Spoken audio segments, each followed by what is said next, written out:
이번 시간에는 10장 6절 최대값과 최소값, 이것에 대해서 공부를 하겠습니다. 최대값과 최소값은 다변수 함수에 대해서 전부 다루긴 하는데 우리 교재에서는 이변수 함수에 대해서만 얘기를 하고 있어요. 그래서 우리도 이변수 함수에 대해서만 공부를 할 겁니다. 3변수 함수 또는 4변수 함수, 그 이상 변수를 갖는 함수에 대해서도 이런 비슷한 룰을 만들 수는 있어요. 그런데 이변수 함수보다는 조금 더 복잡한 모양으로 만들어집니다. 그래서 그런 것들은 있긴 있는데 여러분들 교재에서는 다루지 않고 있어요. 그래서 이변수 함수에 대해서만 다루니까 이변수 함수에 대해서만 최대값, 최소값 이런 것들을 연습해 두시면 되겠습니다. 자, 그렇다면 얘기를 시작해 볼게요. 일변수 함수에 대해서는 우리가 1학기 때 배웠지요. 크게 다르진 않습니다. 룰도 마찬가지고요.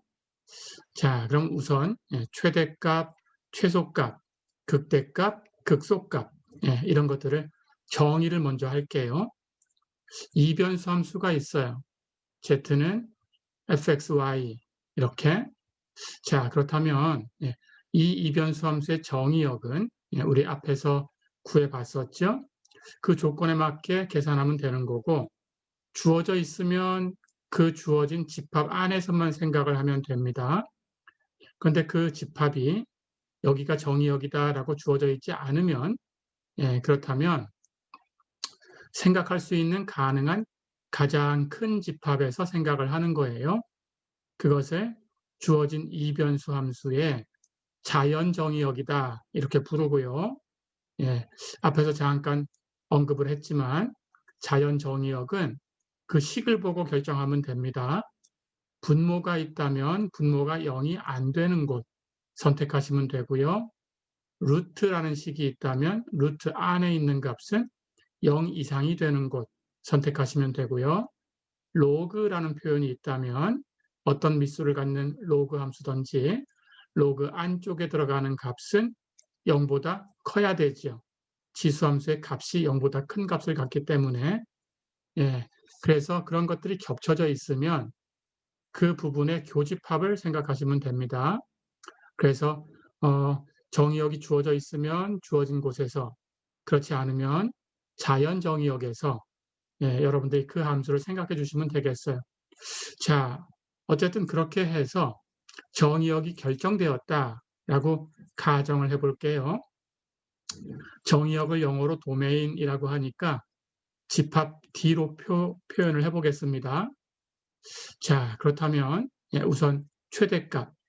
최대값이라는 것은 주어진 함수의 정의역 안에서 어떤 점을 하나 선택했어요. 이변수 함수니까 기껏 해봐야 R2를 넘어갈 수는 없죠.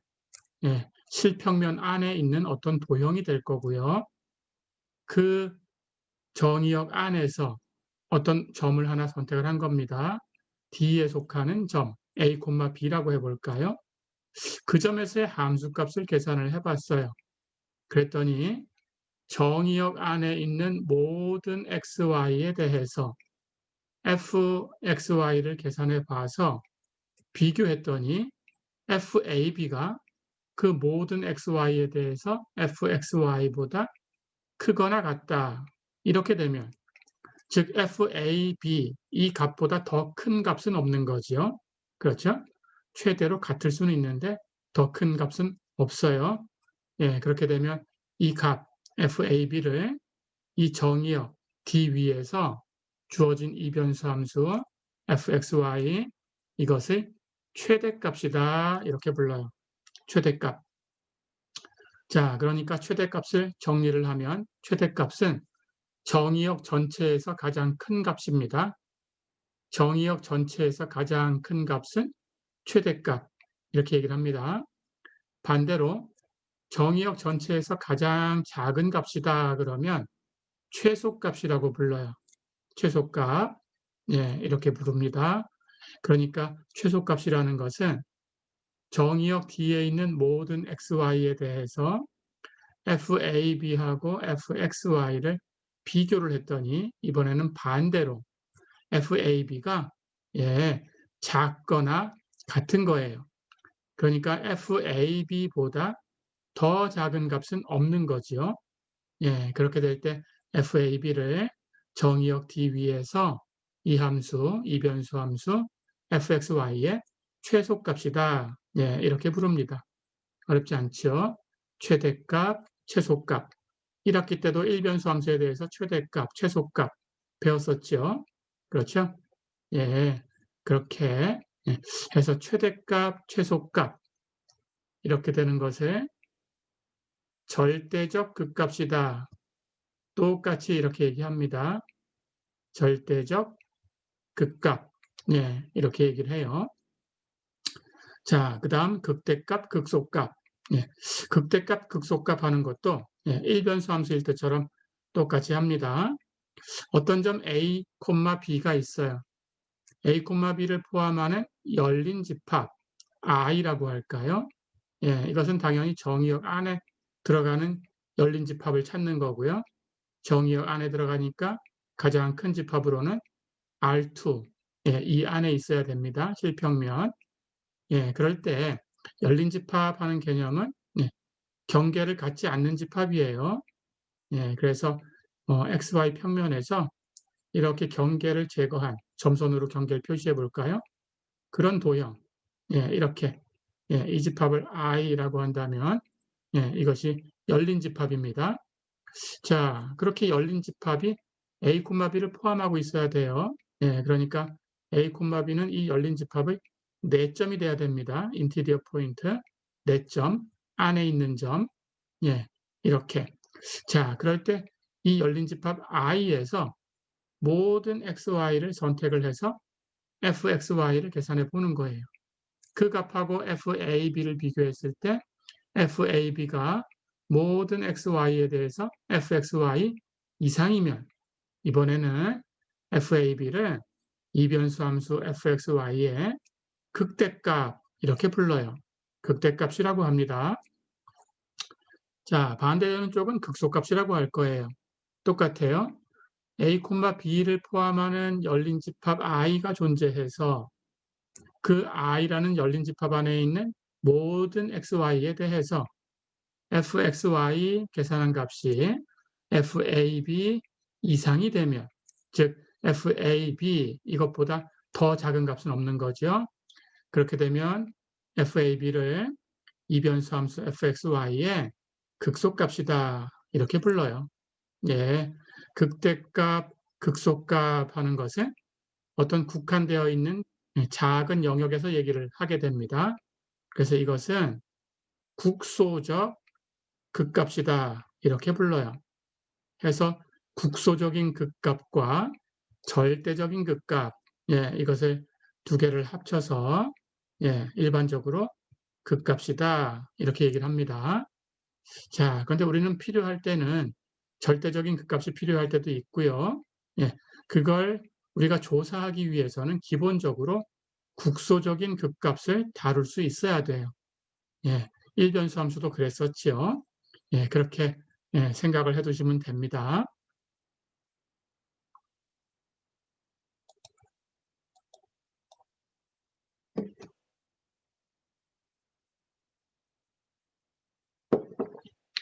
자, 그렇다면 역시 우리가 이런 국소적인 극값을 찾아야 되니까 어떻게 찾을 건가라는 걸 생각해야 되겠죠. 1변수 함수에 대해서는 우리가 수학 1에서 배웠듯이 미분계수가 0 되는 곳을 찾고 또는 미분할 수 없는 곳을 찾고 이렇게 찾으면 그 안에 다 있었지요. 그렇죠? 마찬가지로 2변수 함수, 3변수 함수도 그런 곳을 찾을 거예요. 그 안에 다 있는 건 똑같습니다. 자, 그런데 1변수 함수에서는 미분할 수 없는 곳에서도 국소적인 극값이 나타난다고 하면 그 점이 국소적인 극값이 되는지 안 되는지 판정할 수 있었어요. 수학 1에서 배운 걸 다시 한번 생각을 해보면 그 점을 중심으로 도함수의 부호가 바뀌면 그러면 국소적인 극값이 되는 곳이고 안 바뀌면 아닌 곳이지요. 그렇게 판정을 할 수 있었습니다. 자, 그런데 이변수 함수는 예, 그렇게 미분계수를 계산할 수 없는 곳, 이런 곳, 이런 곳을 특이점이다라고 부를 텐데요. 이런 곳에서는 판정하는 어떤 룰이 있지 않아요. 그래서 다루기가 어렵습니다. 그래서 함수마다 그 함수의 식을 가지고 그 함수별로 판정을 해줘야 돼요. 그래서 일반적인 룰이 없기 때문에 이것은 우리 시간에는 다루지 않습니다. 하지만 일변수 함수에서 미분계수가 0이었던 것. 그런데 이제 이변수 함수는 x로 편미분, y로 편미분, 이렇게 편미분을 가지고 다룰 거니까 편미분 계수가 둘 다 0 되는 곳을 찾을 거예요. 그런 것은 룰이 있어요. 그래서 우리는 편미분 계수가 둘 다 0 되는 곳에서 국소적인 극값이 나타나는 그런 케이스만 연습을 할 겁니다. 그래서 그 부분에 대해서는 여러분들이 확실히 계산할 수 있게 연습을 해 두셔야 됩니다. 자, 그럼 똑같이 우리 수학 1에서 일변수 함수에 대해서 페르마의 정의를 배운 게 있었죠? 미분 가능한 곳에서 국소적인 극값이 나타난다면 미분계수가 0일 수밖에 없다라는 게 페르마 정리였어요. 그렇죠? 그런데 x나 y 두 변수 중에 하나를 선택을 해서 나머지는 다 고정시키고 그 변수로 편미분을 한다 그러면 결국 일변수 함수처럼 같은 역할을 해요. 그러니까 그 방향으로는 페르마의 정리라는 걸 써먹을 수도 있어요. 그렇죠? 그렇게 생각하시면 됩니다. 그럼 똑같은 얘기를 할 수 있겠죠. 그 방향, x축 방향 또는 y축 방향, 그 축 방향을 하나만 놓고 생각한다면 일변수 함수하고 같은 얘기를 할 수 있겠죠. 그렇죠? 그래서 페르마 정리처럼 그런 얘기를 할 수 있습니다. 자, 그렇다면 그 정리를 얘기해 볼게요.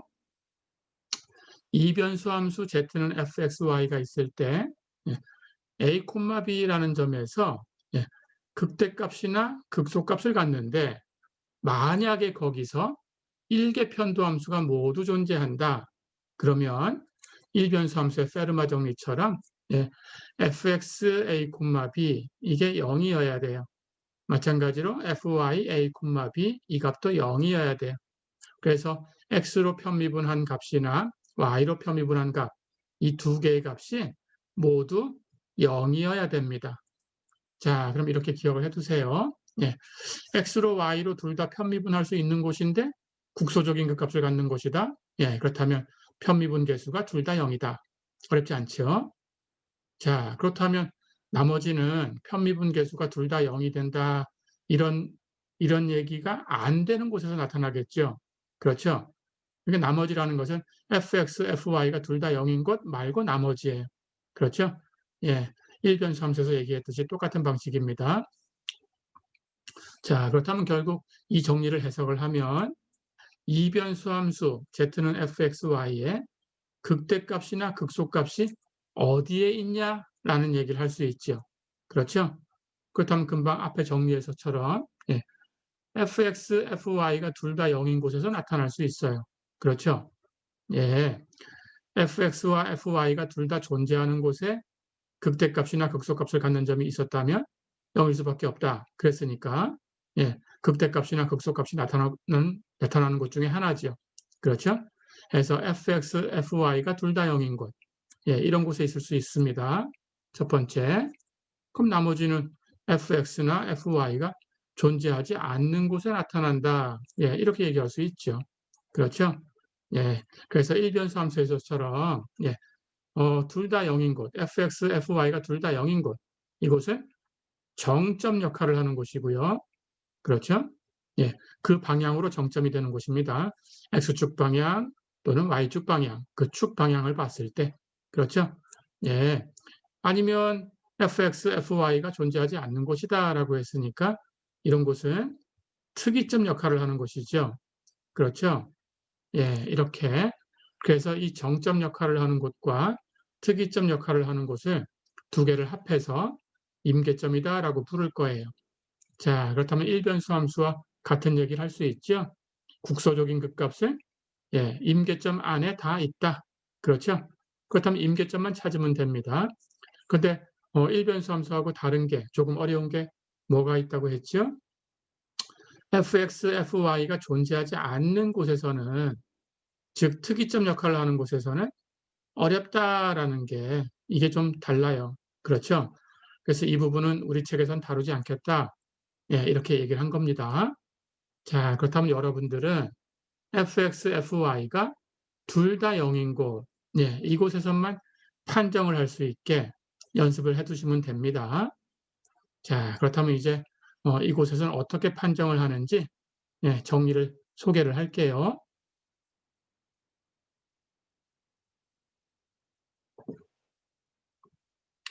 자, 우선은 거기다가 또 이변수 함수 f가 만족해야 되는 조건이 있어요.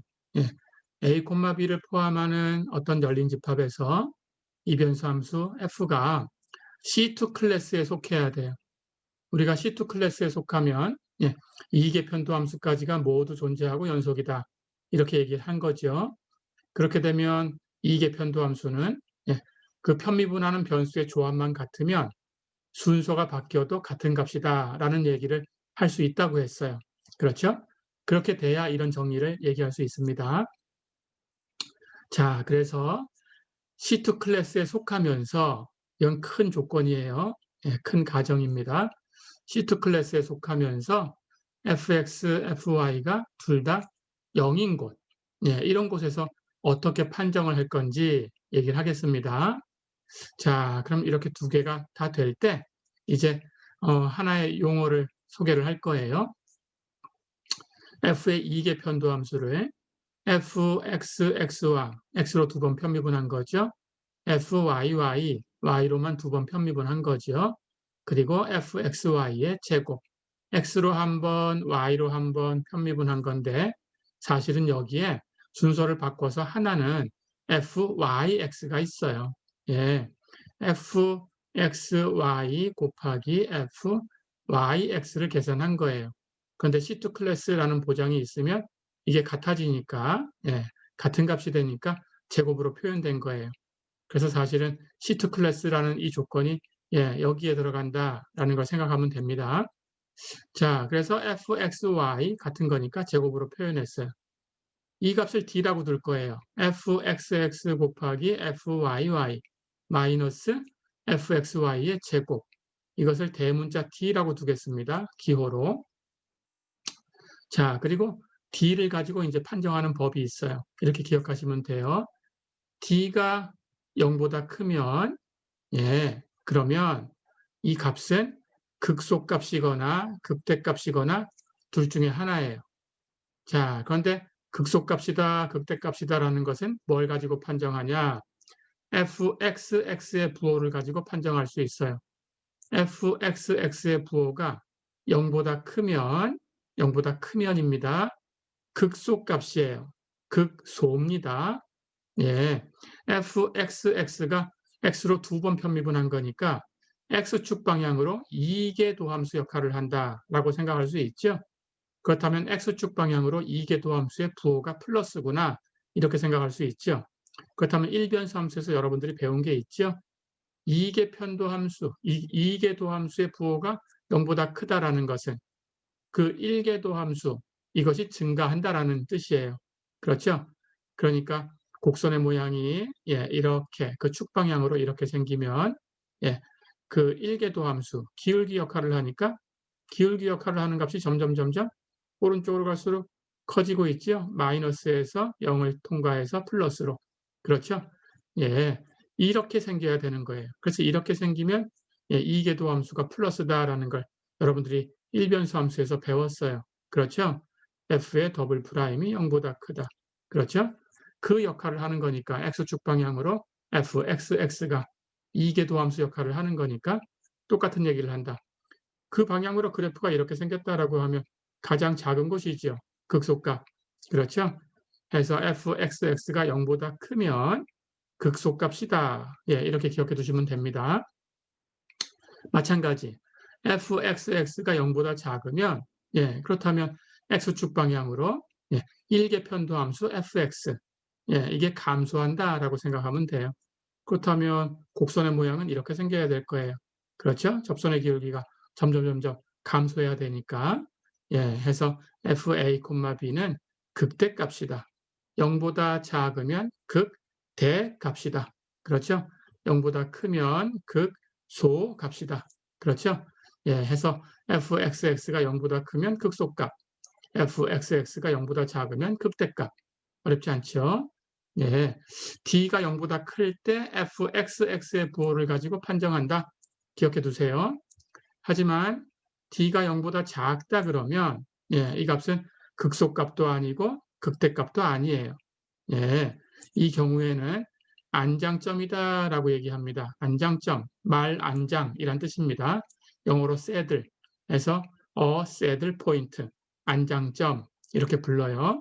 예, 극대값도 극소값도 아닌 경우는 방향에 따라서 다르게 나타날 수 있어요.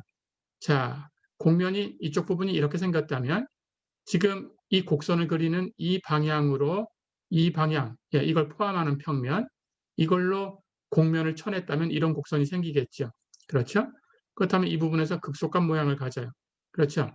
자, 그런데 이쪽 방향의 평면으로 쳤더니 그 곡면에서 잘려져 나오는 곡선이 이렇게 생겼어요. 그렇다면 이렇게 생긴 곡선은 이 부분에서 극대 모양을 가지고 있죠. 그렇죠?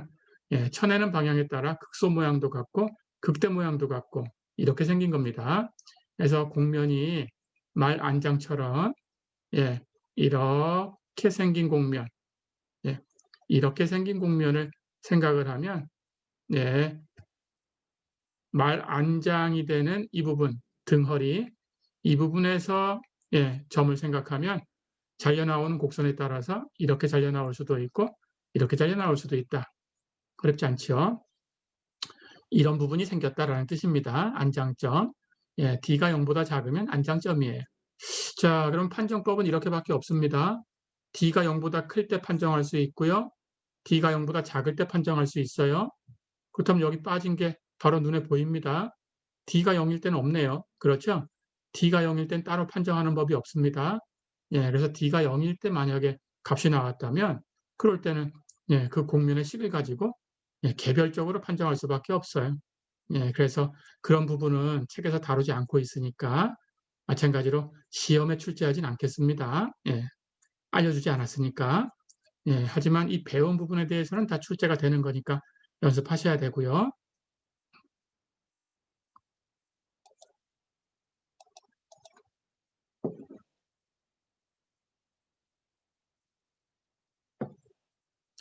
자, 그렇다면 예, 이 정리를 가지고 이제 예제를 풀어보겠습니다. 예제 1번 볼까요?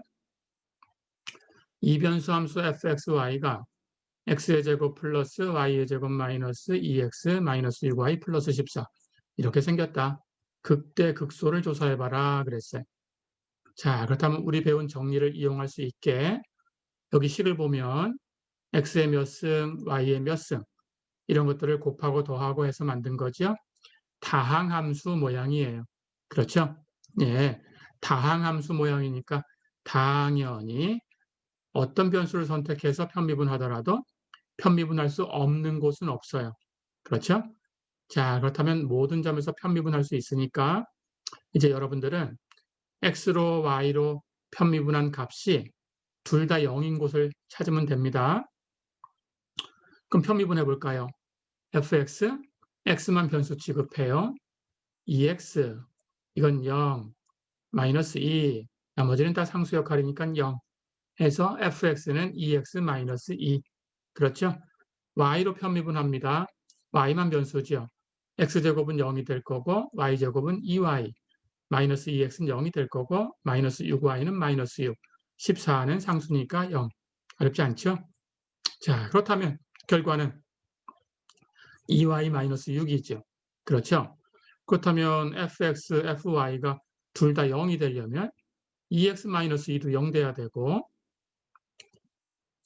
2y-6도 0이 돼야 되죠. 예, 그렇다면 2x-2가 0이다. 2x는 2니까 x는 1이죠. 2y-6이 0이다. 2y가 6 돼야 되니까 y는 3이 돼야 되네요. 그렇다면 x는 1이고 y는 3이 돼야 되는 거니까 점은 하나밖에 없어요. 그렇죠?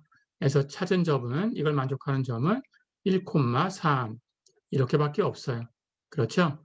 자, 그렇다면 1,3에서 어떻게 되는지 계산하면 됩니다. 필요한 게 fxx, fyy 마이너스 fxy의 제곱이죠. 그렇다면 fxx를 계산해야 됩니다. 예, fx를 x로 또 편미분하면 2네요. 그렇죠? fyy가 필요해요. fy, 2y-6인데 그걸 다시 y로 편미분하면 2가 되네요. 그렇죠? fxy, fx를 y로 편미분해야 되는데 2x-2, y는 없네요. 그럼 전부 상수 취급되니까 y로 편미분하면 0이 되네요. 그렇죠? 그렇다면 d라고 준 값은 fxx, fyy 마이너스 fxy의 제곱. fxx는 2였어요. 그렇죠? fyy 2였어요. 두 개 곱하고 fxy는 0이었어요. 제곱해서 빼줍니다. 값이 4네요. 그렇죠? 자, 그렇다면 d라는 값이 4, 0보다 큰 값이 나왔죠? 0보다 큰 값이 나왔으니까 극대 아니면 극소입니다. 그렇다면 fxx의 부호를 가지고 판정해 주면 되네요. fxx는 2였어요. 0보다 크지요? 0보다 크니까 극소값이다. 어렵지 않지요?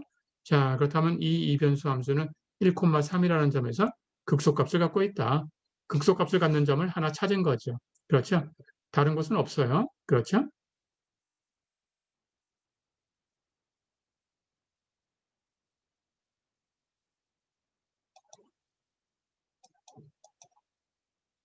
자, 그러면 예제를 하나 더 풀어볼까요? 이제 2번 보세요.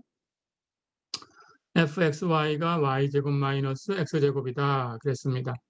예, 이 이변수 함수의 극값을 한번 구해봐라. 그랬어요. 자, 국소적인 극값을 여러분들이 조사하고 있으면 값을 구해보면 됩니다. 그 점에서의 함수 값이지요. 가볼까요? 역시 y의 제곱 마이너스 x의 제곱이니까 x의 몇 승, y의 몇 승 이런 것들을 곱하고 더하고 이렇게 만든 거네요. 다항함수 모양이에요. 그렇죠? 그렇다면 편미분할 수 없는 곳이 없어요. 자, 그렇다면 일개편도함수 fx와 fy가 둘 다 0 되는 곳을 찾으시면 됩니다. 그렇죠? 자, 그럼 편미분해 볼까요? fx, x만 변수로 편미분하면 마이너스 2x, fy, y만 변수로 해서 편미분해 보면 2y. 그렇죠? fx, fy가 둘 다 0 돼야 된다라고 하면 마이너스 2x도 0, 2y도 0 이렇게 돼야 되니까 x도 0, y도 0이네요. 그렇죠? 그렇다면 찾는 점은 역시 하나밖에 없어요.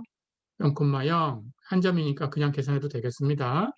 필요한 것은 d라는 값이고 d는 fxx, fyy 마이너스 fxy의 제곱. 그렇죠? 그렇다면 역시 이계 편도함수가 필요합니다.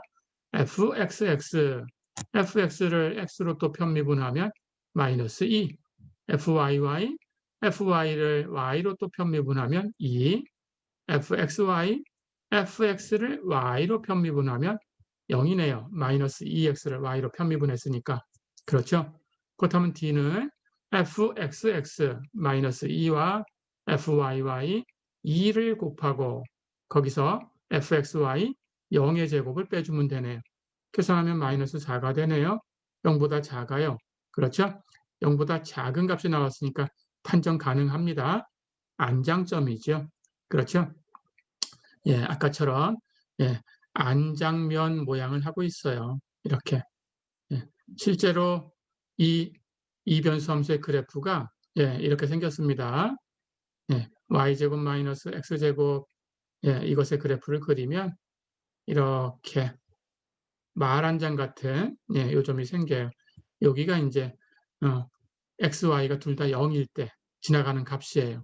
계산하면 y제곱 마이너스 x제곱 z의 값도 0이 되죠. 그래서 원점을 지나가겠죠. 여기 원점입니다. 이렇게 해서 사실은 이 함수의 그래프 공면, 그 공면이 이렇게 생겼어요. 이렇게 생겼습니다. 자, 그래서 이 함수는 원점에서 안장점을 하나 갖고 있다. 이렇게 생각하시면 되겠어요.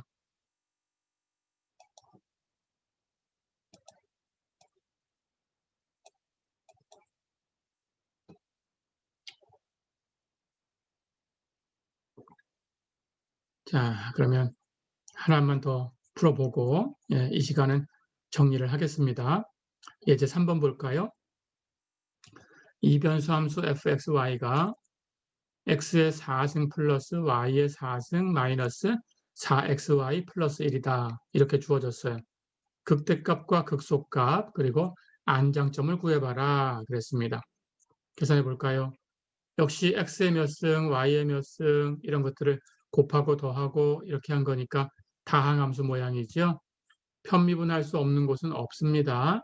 그렇죠? 그렇다면 여러분들이 찾아야 되는 점은 일개편도함수가 모두 0 되는 점을 찾으시면 됩니다. 그래서 편미분해요. x로 편미분하면 x만 변수 편미분해 볼까요? 4x의 3승. 그렇죠? y 4승은 0이 돼 버리고 마이너스 4xy를 x로 편미분하면 마이너스 4y. 1은 0이 되고. 그렇죠? 다 됐네요. fy. y만 변수 취급해서 편미분합니다. x의 4승은 0이 될 거고 y의 4승은 4y의 3승이 될 거고 마이너스 4xy는 y로 편미분하면 마이너스 4x가 될 거고 1은 0이 되겠죠. 그렇죠? 자, 그렇다면 fx, fy 구했으니까 4x의 3승 마이너스 4y를 0, 4y의 3승 마이너스 4x를 0 이렇게 둬야 fx, fy가 둘 다 0이 되죠. 그렇죠? 자, 그렇다면 4x의 3승 마이너스 4y가 0 하는 것에서 4를 앞으로 끌어내면 x의 3승 마이너스 y가 0이 됩니다. 그러니까 x의 3승은 y가 돼야 돼요. 그렇죠? 두 번째 식 4y의 3승 마이너스 4x가 0이다 라는 것도 4 앞으로 묶어내면 4 곱해서 0 되면 곱하지 않아도 0 돼야 되죠. y 3승 마이너스 x가 0이 돼야 돼요. 그렇다면 y의 3승은 x가 돼야 돼요. 이렇게 되는 xy를 찾으면 됩니다. 그렇죠? 자, 그렇다면 이 두 번째 식에서 x는 y의 3승이에요. 그런데 이 첫 번째 식에서 y는 x의 3승이니까 여기 y의 3승 하는 것은 y가 x의 3승. 그렇다면 x의 3승의 3승이죠. 그러니까 x의 9승이에요. 그렇다면 x와 x의 9승이 같게 되는 x의 값을 찾아야 됩니다. 넘겨주고 정리하면 x 하나 묶어내고 x의 8승 마이너스 1이 0이다. 그러면 x가 0이든지 x의 8승 마이너스 1이 0이 돼야 돼요. 그렇죠? 다시 얘기하면 x의 8승은 1이 돼야 돼요. 8승은 짝수승이니까 짝수승 8승에서 1 되는 것은 1도 있지만 마이너스 1도 있어요. 해서 x는 이 식을 풀면 0이거나 1이거나 마이너스 1이거나 그렇죠? 예. 해서 x의 값이 3개 나왔으니까 점이 3개 있는 겁니다. 그럼 각각의마다 y의 값을 찾아야 돼요. 대응하는 y의 값. 근데 y는 x의 3승이에요. 그러니까 주어진 x를 3승하면 됩니다. x가 0이면 3승해도 0. 그래서 y가 0이 되겠죠. x가 1이면 3승해도 1이니까 y는 1이 되겠죠. x가 마이너스 1이면 3승해도 마이너스 1이니까 y는 마이너스 1이 되겠죠. 그렇다면 이 조건을 갖고 있는 점은 0,0, 1,1, 마이너스 1, 마이너스 1. 이 세 개의 점이 되죠. 그럼 이 세 개의 점에 대해서 모두 d라는 값을 조사를 해야 됩니다.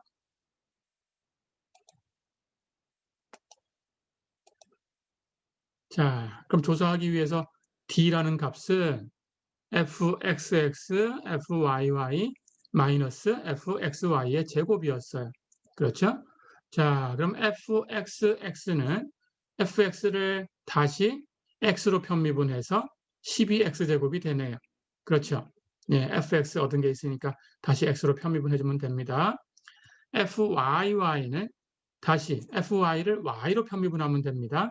우리가 얻은 fy를 다시 y로 편미분하면 12y제곱이 되네요.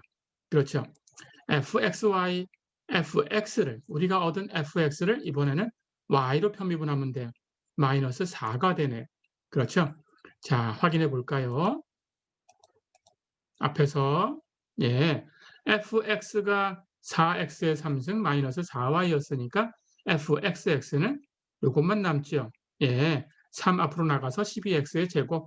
이건 0으로 사라지고 fy가 4y의 3승 마이너스 4x였으니까 y로 편미분하면 12y의 제곱. 이건 0이 되죠. 그렇죠? fxy fx가 4x의 3승 마이너스 4y니까 y로 편미분하면 4x의 3승은 0이 되고 이쪽 부분만 마이너스 4가 되지요. 그렇죠? 이렇게 확인해 봤습니다. 자, 그렇다면 이제 fxx는 12x의 제곱이 됐고 fyy는 12y의 제곱, fxy는 마이너스 4네요. 그렇죠? 그러면 fxy는 어떤 점이나 상수가 나왔으니까 마이너스 4 그대로 쓰면 됩니다. 그렇죠? 그렇다면 이제 세 점 0,0과 1,1과 마이너스 1, 마이너스 1에서 이 값을 조사하면 되겠어요. fxx는 여기에 12x의 제곱이니까 x의 값이 결정하지요. 0,0의 x의 값은 앞에 좌표 0입니다. 그럼 제곱해도 0이니까 12를 곱해도 0이 되지요. 그렇죠? 해서 fxx가 0,0에서는 0이 되지요. 그렇죠? fyy는 0,0에서 y좌표가 결정하네요. 뒤에 y좌표가 0입니다. 대입하면 0이 되네요. fxy는 상수니까 x좌표 y좌표와 관계없이 상수 마이너스 4네요. 그렇죠? 자, 그 다음 1,1에서 계산해 볼까요? fxx는 x의 값이 결정을 하니까 x좌표가 1입니다. 제곱하고 12를 곱하면 12가 되네요. 그렇죠? 마찬가지 fyy는 뒤에 있는 y좌표가 결정합니다. y좌표 역시 1이니까 12y제곱 계산하면 12가 되네요. 그렇죠? fxy는 상수였어요. 마이너스 4. 그렇죠? 마이너스 1, 마이너스 1에서 계산해 볼까요? fxx는 x좌표 마이너스 1이 결정하죠. 제곱하면 1이니까 역시 12가 되네요. 그렇죠? fyy는 y좌표 마이너스 1이 결정합니다. 역시 제곱하면 1이니까 값은 12가 되네요. fxy는 상수니까 마이너스 4. 어렵지 않죠?